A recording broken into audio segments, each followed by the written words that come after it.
ഹൃദയതാളം. രചന സ്മിത രാജൻ പാല. അവതരണം ജോ വർഗീസ്. ബെൻ ഏതോ സ്വപ്ന ലോകത്തെന്ന പോലെ പുഞ്ചിരിച്ചുകൊണ്ട് അവരെ തന്നെ നോക്കി നിൽക്കുകയാണ്. കരിങ്കൽ കറുപ്പ് നിറത്തിലുള്ള ഒരു വെൽ ഫിറ്റഡ് ബ്ലേസറും അതിനു ചേരുന്ന ഒരു ജീൻസും ഉള്ളിൽ ഇളം നിറത്തിലുള്ള ഒരു ഫോർമൽ ഷർട്ടുമാണ് അവൾ ധരിച്ചിരിക്കുന്നത്. കറുത്ത നിറത്തിലുള്ള ക്ലാസിക് ലെതർ ഷൂസ്, വളരെ ലളിതമായ ഒരു വാച്ച്, 2 ചെറിയ കമ്മൽ, കഴുത്തിലാണെ നേർത്ത ഒരു ചെയിൻ, കയ്യിൽ ഒരു ബ്ലാക്ക് ലെതർ ലാപ്ടോപ്പ് ബാഗും ഉണ്ടായിരുന്നു. മിനിമൽ മേക്കപ്പ്, മുടി ഭംഗിയായി കെട്ടിവെച്ചിരിക്കുന്നു.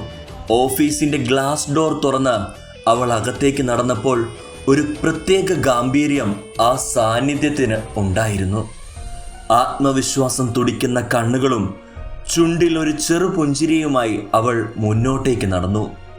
ഓഫീസിലെ പലരുടെയും കണ്ണുകൾ അവളിലേക്ക് നീണ്ടു. ബെൻ അപ്പോഴും ആ സ്വപ്ന ലോകത്താണ്. ആരുടെയോ ഉച്ചത്തിലുള്ളൊരു സംസാരം കേട്ടിട്ടാണ് ബെൻ സ്വപ്നത്തിൽ നിന്ന് ഉണർന്നത്. എല്ലാവരും അവനെ തന്നെ നോക്കി ചിരിക്കുകയാണ്. പ്രസന്റേഷൻ റെഡിയല്ലേ എന്ന് ചോദിച്ചിട്ട് താനെന്താ സ്വപ്നം കണ്ട് നിൽക്കുകയാണോ? ബോർഡ് മെമ്പേഴ്സിൽ ഒരാൾ ദേഷ്യത്തിൽ ചോദിക്കുകയാണ്. ബെന്നിന് സ്ഥലകാല ബോധം തിരിച്ചു കിട്ടാൻ കുറച്ച് സമയമെടുത്തു. ഞാൻ റെഡിയാണ് എന്ന് പറഞ്ഞു. അദ്ദേഹം മിസ് ചമേലിയെ ബഹുമാനപൂർവ്വം ഇരിപ്പിടത്തിലേക്ക് ആനയിച്ചു. എല്ലാവരും കൈയടിച്ച് അവളെ സ്വീകരിച്ചു. ബോർഡ് മെമ്പേഴ്സിലുള്ള മറ്റൊരാൾ വന്ന് ചമേലിയെ സ്വാഗതം ചെയ്തു. ബെൻ അവളെ തന്നെ നോക്കുകയാണ്. ബെന്നിനോട് പ്രസന്റേഷൻ തുടങ്ങാൻ അയാൾ പറഞ്ഞു. അവൻ അല്പം പരിഭ്രമത്തിലായിരുന്നു.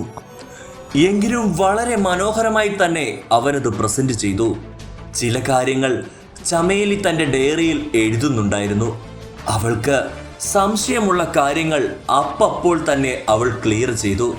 അതിനുവേണ്ടി തന്നെ ഒരാൾ അവളുടെ അരികിലായി ഉണ്ടായിരുന്നു.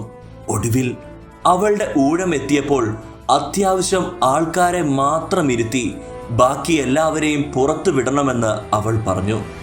അകത്തിരുന്നവരുടെ കൂടെ ബെന്നുമുണ്ടായിരുന്നു. അവർ ആകെ 10 പേർ മാത്രം. ഏകദേശം 1 മണിക്കൂർ നീണ്ട ആ പ്രോജക്റ്റ് പ്രസന്റേഷനിൽ ചമേലിയുടെ ഇംഗ്ലീഷ് പരിജ്ഞാനം ബെന്നിനെ ശരിക്കും ഞെട്ടിച്ചു കളഞ്ഞു. അവനെ ഒരു പ്രൊഫഷണൽ എന്ന രീതിയിൽ മാത്രമാണ് പരിഗണിച്ചത്. തൻ്റെ ഉള്ളിലുള്ള ഇഷ്ടം ഒരിക്കലും അവനെ അറിയിച്ചില്ല. കാരണം അവനിപ്പോൾ മറ്റൊരാളുടെ സ്വന്തമാണ്. അവരുടെ കമ്പനിയെ ഒരു വലിയ പ്രശ്നത്തിൽ നിന്ന് രക്ഷപ്പെടുത്തിയ ചമേലിയോട് അവർക്ക് ആദരവും ബഹുമാനവുമായിരുന്നു. അവളുടെ അഭിപ്രായങ്ങൾ അവർ അപ്പോൾ തന്നെ നടപ്പിലാക്കാൻ ശ്രമിച്ചു. അവൾ പറഞ്ഞു കൊടുത്ത സൊല്യൂഷൻ അത്രയ്ക്കും പ്രധാനപ്പെട്ടതായിരുന്നു. ഒരു വലിയ പ്രശ്നത്തിൽ നിന്നാണ് അവരുടെ കമ്പനിയെ അവൾ കരകയറ്റിയത്. 2 ദിവസം അവിടെ താമസിക്കണമെന്ന് അവർ അവളോട് അഭ്യർത്ഥിച്ചു. ഓഫീസിൽ നിന്ന് അവൾ ഇറങ്ങാൻ നേരം ബെൻ പിന്നാലെ ഓടിച്ചെന്നു. അപ്പോഴേക്കും അവളുടെ അരികിലേക്ക് ചില ഉദ്യോഗസ്ഥർ ചെല്ലുകയും അവൾ അവരോട് സംസാരിക്കുകയും ചെയ്തുകൊണ്ട് നടന്നു. ഡ്രൈവർ പുറത്ത് കാത്തിരിപ്പുണ്ടായിരുന്നു. അവൾ വേഗം കാറിലേക്ക് കയറി. ജസ്റ്റിനും സോഫിയയും കൂടി കറങ്ങാൻ പോയിരിക്കുകയാണ്. തൻ്റെ കൂടെ ഓഫീസിലേക്ക് വരേണ്ടതായിരുന്നു. പക്ഷേ താനാണ് അവരെ പറഞ്ഞയച്ചത്. അവൾ റൂമിൽ ചെന്നപ്പോൾ ഒരാൾ അവിടെ അവളെ കാത്തിരിപ്പുണ്ടായിരുന്നു. ആഹാ, തന്നെ കണ്ടില്ലല്ലോ എന്ന് ഞാൻ ഓർക്കുകയായിരുന്നു. ഇന്നലെ ഇവിടെ ആക്കിയിട്ട് പോയതല്ലേ? ചമേലി റൂമിനുള്ളിലേക്ക് അവളെ ക്ഷണിച്ചുകൊണ്ട് പറഞ്ഞു. എൻ്റെ ഭർത്താവുമായി നിങ്ങൾക്ക് എന്താണ് ബന്ധം? ജഹൻ നേരെ തന്നെ ചോദിച്ചു. അവളുടെ പ്രത്യേകതയും അതുതന്നെയാണ്. ചോദിക്കാനുള്ളത് ആരുടെയാണേലും മുഖത്ത് നോക്കി ചോദിക്കും. ആരാണ് നിന്റെ ഭർത്താവ്? എനിക്ക് മനസ്സിലായില്ല. അമേരിക്കൻ പ്രസിഡന്റിന്റെ ഭാര്യയാണോ? അതോ ഞങ്ങളുടെ പ്രധാനമന്ത്രിയോ മുഖ്യമന്ത്രിയോ ആരുടെങ്കിലും ഭാര്യയാണോ?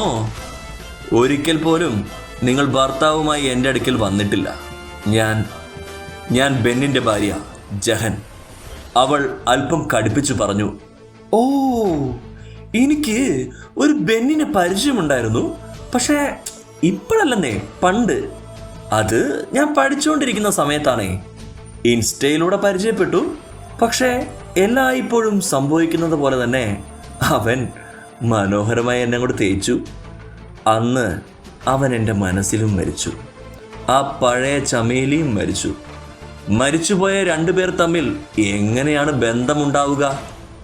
ഇന്ന് ഓഫീസിൽ ചെന്നപ്പോൾ അവൻ്റെ മുഖസാദൃശ്യമുള്ള ഒരാളെ ഞാൻ കണ്ടിരുന്നു. അയാളുടെ പേരൊന്നും എനിക്കറിയില്ല. അത് നിന്റെ ഭർത്താവായിരിക്കും അല്ലേ? നിനക്കറിയില്ലെങ്കിൽ നിന്റെ അറിവിലേക്ക് ഞാനൊരു കാര്യം പറയാം. എനിക്ക് ഒരു ഫ്രഷ് പീസ് കിട്ടാനുള്ള യോഗ്യതയില്ല എന്ന് നീ കരുതുന്നുണ്ടോ? അതോ ആരും എന്നെ പ്രപ്പോസ് ചെയ്യില്ല എന്നും കരുതുന്നോ? അതോ ഇത്രയും കാലം എന്നെ ചതിച്ചിട്ട് പോയവന് വേണ്ടി ഞാൻ കാലം കഴിക്കുമെന്നും കരുതുന്നോ? എൻ്റെ ലൈഫിലെ ഒരു ഒന്നാം തരം ചെക്കനുണ്ട്. നിന്നെ ബോധ്യപ്പെടുത്തേണ്ട കാര്യം എനിക്കില്ല, എങ്കിലും ഞാൻ കാണിച്ചു തരാം. അവൾ തൻ്റെ ഫോണിൽ നിന്ന് ഒരു ഫോട്ടോ എടുത്ത് അവളെ കാണിച്ചു. അത് ജോയുടെ വളരെ മനോഹരമായ ഒരു ഫോട്ടോയായിരുന്നു. ഇത്രയും ഭംഗിയുള്ളൊരു പൂവ് എൻ്റെ കയ്യിലുള്ളപ്പോൾ ഞാൻ എന്തിനാ ബാക്കിയുള്ള പൂവുകളെ തിരഞ്ഞു പോകുന്നേ? എന്തായാലും നീ വന്നതല്ലേ, ഇരിക്കെ, ഞാനേ കോഫി ഉണ്ടാക്കാം. താൻ കാരണം ബെന്നിൻ്റെ കുടുംബത്തിൽ ഒരു പ്രശ്നമുണ്ടാവരുത് എന്നായിരുന്നു അവളുടെ ആഗ്രഹം. അതുകൊണ്ട് മാത്രമാണ് അവൾ അത്രയും കടുപ്പിച്ച് സംസാരിച്ചത്. അവളോട് 5 മിനിറ്റ് ഇരിക്കാൻ പറഞ്ഞിട്ട് ചമേലി ബെഡ്റൂമിലേക്ക് പോയി. മുറിയിലെ കണ്ണാടിയിലേക്ക് നോക്കിയപ്പോൾ അവളുടെ കണ്ണുകൾ നിറഞ്ഞിരിക്കുന്നതായി കണ്ടു. നിനക്ക് നാണമില്ലല്ലേ ചമേലി? അവൾ കണ്ണാടിയിലുള്ള രൂപത്തോട് സ്വയം പറഞ്ഞു. ചമേലി വേഗം വസ്ത്രം മാറി പുറത്തേക്ക് ചെന്നു. ജഹൻ, നീ ഓക്കെ അല്ലേ? കല്യാണത്തിന് മുമ്പ് ഭർത്താവിൻ്റെ ജീവിതത്തിൽ ഒരു പെൺകുട്ടി ഉണ്ടായിരുന്നു എന്നതുകൊണ്ട് സംശയമുണ്ടാകാൻ മാത്രം ബുദ്ധിയില്ലാത്തവളാണോ ജഹൻ നീ? ആ പ്രായത്തിൽ അതൊക്കെ സംഭവിക്കുന്ന കാര്യങ്ങളല്ലേ. എന്തിനാ ആവശ്യമില്ലാത്ത കാര്യങ്ങളൊക്കെ ഇങ്ങനെ മനസ്സിലിട്ട് സ്വയം വിഷമിക്കുന്നത്? ഞങ്ങൾ രണ്ടുപേരും തമ്മിൽ യാതൊരു തരത്തിലുള്ള ബന്ധവുമില്ല, ചമേലി പറഞ്ഞു. നിങ്ങൾ തമ്മിൽ യാതൊരു ബന്ധവുമില്ല എന്നെനിക്കറിയാം. പക്ഷേ അവൻ്റെ മനസ്സിൽ ഇപ്പോഴും ചമേലിയുണ്ട്. നിങ്ങളുടെ ഓർമ്മകളുണ്ട്. നിങ്ങൾ ഹിമാലയത്തിൽ പോയപ്പോൾ എടുത്ത ഫോട്ടോയും അതിലെഴുതി കൊടുത്ത വരികളുമുണ്ട്. അത് കേട്ടപ്പോൾ ചമേലി ഒന്ന് ഞെട്ടി. പിന്നെ മുഖത്തൊരു ചിരി വരുത്തിക്കൊണ്ട് അവളെ നോക്കി. 10ാം ക്ലാസ്സിലും +1 +2 പഠിക്കുമ്പോൾ നമ്മൾ ഓട്ടോഗ്രാഫ് എഴുതാറില്ലേ? വർഷങ്ങൾക്ക് ശേഷവും നമ്മളത് കാണുമ്പോൾ ഒരു സന്തോഷം തോന്നും. ചിലപ്പോൾ അന്ന് ചെയ്ത പൊട്ടത്തരങ്ങൾ ഓർത്ത് സ്വയം ചിരി വരും. ചിലപ്പോൾ എന്തെങ്കിലും തപ്പിച്ചെന്നപ്പോൾ പഴയ ആ ഫോട്ടോ കിട്ടിയതാവാം എന്ന് കരുതി അയാൾ എന്നെ ഓർക്കുന്നു എന്ന് പറയാൻ കഴിയുമോ? ചമേലി കോഫി എടുക്കാമെന്ന് പറഞ്ഞ് അടുക്കളയിലേക്ക് പോയി. ജഹൻ അവളുടെ പിന്നാലെ അടുക്കളയിലേക്ക് ചെന്നു. ഞാനൊരു കാര്യം നിന്നോട് പറയട്ടെ. ബെന്നിന് പോലും അറിയില്ല, ഞാനിതുവരെ പറഞ്ഞില്ല. ഞാൻ 3 മാസം ഗർഭിണിയാണ്. ചമേലി അതിശയത്തോടെ അവളെ നോക്കി. ഇത്രയും നല്ലൊരു വാർത്ത നീ എന്താണ് നിന്റെ ഭർത്താവിനോട് പറയാത്തത്? നമുക്കെന്തായാലും ഇത് ആഘോഷിക്കാം. നീ അവിടെ ഇരിക്കേ, ഞാനേ മധുരം തരാം. ചമേലി വേഗം ഒരു ലഡു എടുത്ത് അവളുടെ വായിൽ വെച്ചു കൊടുത്തു. നിനക്ക് പോകാൻ ധൃതിയില്ലല്ലോ, ഞാൻ സോഫി എന്ന് വിളിക്കട്ടെ? ഞാനൊരു കാര്യം പറയട്ടെ, നീ എത്രയും പെട്ടെന്ന് ഇത് നിന്റെ ഭർത്താവിനോട് പറയണം. നമ്മൾ തമ്മിൽ പരിചയപ്പെട്ടു എന്നോ ഈ കാര്യങ്ങൾ സംസാരിച്ചുവെന്നോ ഒരിക്കലും ബെന്നറിയരുത്. അങ്ങനെ പോലും നിങ്ങളുടെ ഇടയിലേക്ക് വരുന്നത് എനിക്കിഷ്ടമല്ല. കാരണം എൻ്റെ ജോ എന്നെ ഒരുപാട് സ്നേഹിക്കുന്നുണ്ട്. അതുകൊണ്ട് തന്നെ ഒരു തരിമ്പ് പോലും അവനെ വേദനിപ്പിക്കാൻ ഞാൻ ആഗ്രഹിക്കുന്നില്ല. അത് കേട്ടപ്പോൾ ജഹൻ ഒന്ന് പുഞ്ചിരിച്ചു. ചമേലി ആശ്വാസത്തോടെ കൃഷ്ണനെ വിളിച്ച് നന്ദി പറഞ്ഞു. സോഫിയും ജസ്റ്റിനും വന്നപ്പോൾ കേക്ക് വാങ്ങി വന്നിരുന്നു. 4 പേരും ചേർന്ന് കേക്ക് മുറിച്ചു. അവർ ജഹന്റെ വായിൽ വെച്ചു കൊടുക്കുകയും ചെയ്തു. സന്തോഷത്തോടെയാണ് അവൾ യാത്ര പറഞ്ഞു പോയത്. ചമേലിയുടെ നമ്പരും അവൾ വാങ്ങിയിരുന്നു. ബെൻ ഓഫീസിൽ നിന്ന് നേരത്തെ എത്തിയിരുന്നു. ജഹൻ അന്ന് പായസമുണ്ടാക്കി. ഇതെന്താ, ഇന്ന് പ്രത്യേകതയൊക്കെയാണല്ലോ. വയ്യാതിരിക്കുമ്പോ വല്ല കാര്യമുണ്ടോ? എനിക്ക് വയ്യ എന്ന് ആര് പറഞ്ഞു? എൻ്റെ അടുത്ത് കുറച്ചു നേരം ഇരിക്കാമോ? എനിക്ക് ഒരു കാര്യം പറയാനുണ്ട്. എനിക്കറിയാം നിനക്കെന്നോട് സ്നേഹമുണ്ട് എന്ന്. എന്നാലും എത്ര സ്നേഹം കിട്ടിയാലും എനിക്ക് മതിയാവുന്നില്ല. അത് നിന്നോടുള്ള ഇഷ്ടക്കൂടുതലുണ്ടാട്ടോ. ഇപ്പോൾ ഞാൻ പറയാൻ പോകുന്ന കാര്യം നിന്നെ എത്രമാത്രം സന്തോഷിപ്പിക്കുമെന്ന് എനിക്കറിയില്ല. പറയട്ടെ? ആ, പറയ്. നിന്റെ ഉത്തരവാദിത്തങ്ങൾ കൂടുന്നു ബെൻ. നീ ഒരു കുഞ്ഞിൻ്റെ അച്ഛനാകാൻ പോകുന്നു. ബെന്നിൻ്റെ മുഖം സന്തോഷം കൊണ്ട് വിടർന്നു വന്നു. ഞാൻ ഈ കേട്ടത് ശരിയാണോ? നീ ഗർഭിണിയാണോ? ഞാനൊരു കുഞ്ഞിൻ്റെ അച്ഛനാകാൻ പോകുന്നോ? എനിക്ക് വിശ്വസിക്കാൻ പറ്റുന്നില്ല. അവൻ സന്തോഷത്തോടെ ജഹന്റെ അരികിലേക്ക് ചെന്നപ്പോഴാണ്, എന്താ നിനക്ക് വിശ്വസിക്കാൻ കഴിയാത്തത്? എനിക്ക് അതിനുള്ള കഴിവില്ല എന്ന് നീ കരുതിയോ? അതോ നിനക്കതിനുള്ള കഴിവില്ലേ? എനിക്കിപ്പോൾ അറിയണം നീ എന്തുകൊണ്ടാണ് അങ്ങനെ പറഞ്ഞതെന്ന്. ബെൻ ഇടി വെട്ടിയതുപോലെ അവിടെ തന്നെ നിന്നു. എന്താണ് ഇതിന് മറുപടി പറയേണ്ടത്? ബെൻ ഒന്നും മിണ്ടാതെ അല്പനേരം ആ കസേരയിലിരുന്നു. എന്തു പറ്റി? നിന്റെ നാവ് പണയം വെച്ചോ?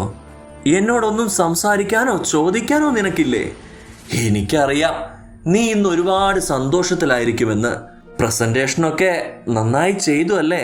എങ്ങനെയുണ്ടായിരുന്നു നിങ്ങളുടെ പുതിയ അതിഥി? അല്ല, പ്രശ്നങ്ങളൊക്കെ പരിഹരിച്ചോ? മലയാളി ആയതുകൊണ്ട് അവരുടെ കാര്യമൊക്കെ നീയല്ലേ നോക്കേണ്ടത്? എവിടെയെങ്കിലും പോകുന്നുണ്ടോ? സ്ഥലങ്ങളൊക്കെ കാണിക്കണ്ടേ? 2 ദിവസം അവധിയെടുത്ത് നിനക്ക് അവരെ ഒന്ന് സ്ഥലങ്ങളൊക്കെ കാണിച്ചുകൂടെ? ബെന്നിന് അവന്റെ നെഞ്ചിലേക്ക് ആരോ കല്ലെടുത്ത് വെക്കുന്നത് പോലെയാണ് തോന്നിയത്. അവളുടെ ഓരോ ചോദ്യവും നെഞ്ചിൽ തറച്ചു കയറുന്നു. ഓഫീസിൽ വേറെ ആളുകളുണ്ട്, അവര് കൊണ്ടുപോകും. ചിലപ്പോ അതൊന്നും വേണ്ടി വരില്ല. അവളുടെ ലവർ വന്ന് കൊണ്ടുപോകുമെന്ന് തോന്നുന്നു. ഇന്നലെ എയർപോർട്ടിൽ നിന്ന് വരുന്ന വഴി ഒരു 100 പ്രാവശ്യം വിളിക്കുന്നുണ്ടായിരുന്നു. സംഭാഷണത്തിൽ നിന്ന് എനിക്ക് മനസ്സിലായത് അവൻ കൂടി വരുമെന്നാണ്. ജോ എന്നാണ് പേര് പറഞ്ഞു കേട്ടത്. ബെന്നിന് തൻ്റെ ശ്വാസം വിലങ്ങുന്നത് പോലെ തോന്നി. ആരാണ് ഈ ജോ?